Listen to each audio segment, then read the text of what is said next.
Baik pemirsa, kembali berjumpa lagi dengan saya di channel Generasi Hebat. Dalam kesempatan ini kita akan sedikit berbincang-bincang terkait tentang masa depan pertanian karet di Indonesia, khususnya di Sumatera ya. Sebagaimana yang dapat kita jumpai, kita lihat bahwasanya hamparan perkebunan karet di Sumatera mulai bersalin wajah ya.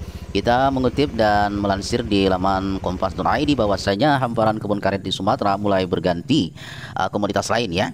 Bahwasanya dapat kita lihat bahwasanya banyaknya tanaman-tanaman baru yang sudah siap menggantikan pokok-pokok getah ya, seperti terselip bibit-bibit kelapa sawit di sela-sela tanaman karet yang tengah gugur daunnya dan berjamur bagian akarnya. Jadi pengurus kelompok tani sejahtera bersama ya, Bapak Sujito yang menyelipkan bibit sawit sebagai langkah terakhir yang ditempuhnya demi bertahan hidup ya. Kalau sekiranya akhirnya getah karet, pokok-pokok getah karet ini mati tanpa ada solusi, paling tidak sudah ada tanaman sawit ya yang tumbuh untuk menyambung hidup begitu pemirsa ya. Dan ini tanggal 6 bulan 12 2022 yang lalu ya. Jadi masalah gugur daun yang makin parah pada tanaman karet mencapai puncaknya 2 tahun terakhir ya. Gugurnya daun getah karet ini biasanya hanya terjadi suatu kali dalam setahun ya belakangan. Intensitas gugur daun 3 kali setahun ya. Kalau sudah gugur daunnya produksi getah maka akan anjlok 50% pemirsa ya.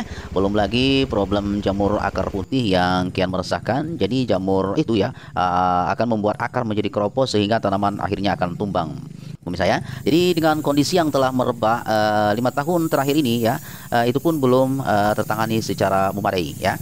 Jadi menurut informasi yang kita terima mengutip apa yang disampaikan oleh Pak Sujito ya, sudah berulang kali menyampaikan keluhan kepada instansi terkait, hingga kini para petani belum mendapatkan solusi yang mujarab ya. Di tengah serangan gugur daun dan jamur komoditas karet ya, rakyat semakin terpuruk oleh jatuhnya harga ya. Ia masih ingat hasil penjualan beberapa 1 kilogram karet di tahun 1998 dapat ditukarkan dengan 2,5 kilogram beras. Sementara ini dapat kita lihat bahwasanya harga getah karet belum bisa sepadan dengan harga beras pemirsa ya. Jadi kalau sekarang 1 kilogram karet bahkan tak cukup untuk beli 1 kilogram beras begitu pemirsa ya. Dan rentetan badai telah yang menggoda para petani karet beralih komoditas. Salah satunya terjadi ya di berbagai kecamatan di daerah yang kita lihat begitu pemirsa ya. Jadi dari seratusan petani ya, jumlahnya telah susut menjadi 50-an ya.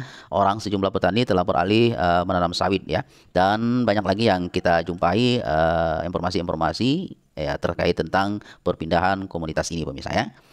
Komoditas karet cukup lama dihadapkan menjadi sumber kejayaan ya di desa-desa yang kita jumpai ya, apalagi baik pemerintah daerah maupun pusat menjadikan ya desa-desa atau kecamatan yang menanam pokok-pokok karet ini ya sebagai proyek percontohan ya hilirisasi karet berskala desa ya. Selain di daerah Muhajirin pada tahun 2014 ada sekitar 30 industri kecil karet dibangun di pedesaan ya. Unit-unit pengolahan dan pemasaran bersama ya UPPB ya. Karet tersebut menghasilkan ribet smoked set RSS ya, salah satu jenis karet olahan yang berasal dari latek pemirsa ya. Jadi ancaman resesi global bikin petani karet alam menjadi resah ya. Akan tetapi usaha pengolahan karet mengalami kesulitan modal dan minimnya pemberdayaan ya UPPB ya, akhirnya terbengkalai. Apalagi petani dihadapkan pada masalah penyakit pada tanaman ya karet ya, serta harga jual karet yang terus merosot ya. Petani pasar karet olahan sebenarnya cukup besar ya. Kebutuhan kompon untuk industri vulkanisir ya ban di daerah Jambi ya mencapai sekitar 40 ton hingga 60 ton per bulan. Itu pun belum dapat dipenuhi dari produksi lokal ya. Kalau sekiranya sulit menggantungkan harapan dari hasil getah karet, jadi di wilayah itu karet petani hanya bernilai sekitar 7.000 per kilogram. Dalam 3 bulan terakhir harga getah karet terpuruk sampai 6.000 ya 500 ya per kilogram. Harga yang turun drastis membuat petani makin lesu. Jadi penurunan harga itu tidak dapat dikendalikan oleh petani. Harga karet sepenuhnya diatur pedagang pengepul yang bermitra dengan industri pengolahan karet ya. Kalau sudah dibilang harganya turun ya turun. Itulah yang dapat diterima oleh petani ya. Sulit menawar-nawar harga supaya lebih tinggi ya. Jadi penelitian sejarah dari Universitas Andalas ya, Lindayati dalam bukunya yang berjudul Jambi dalam Sejarah, jadi 1500 sampai 1942 yang menyebutkan bahwa karet pernah menjadi komoditas primadona ya selama puluhan tahun. Karet yang mulai di uji cobakan di Belanda di Jambi tahun 1906 sampai 1908 itu lalu dikembangkan meluas hingga membawa hasil yang menggembirakan ya.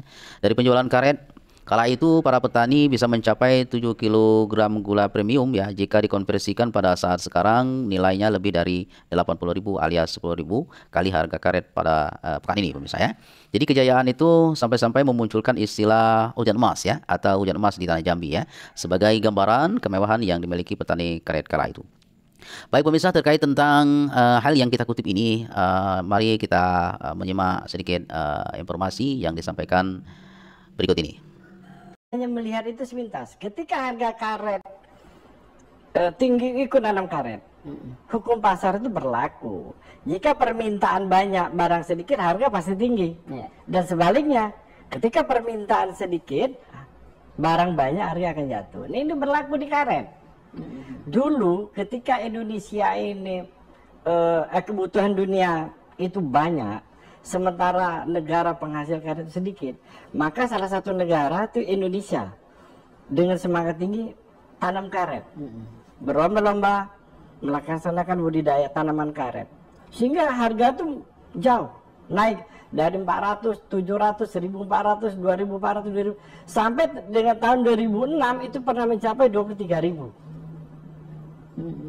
karet kita, karena kebutuhan memang masih banyak. Setelah negara lain mengembangkan juga, akhirnya sudah over capacity.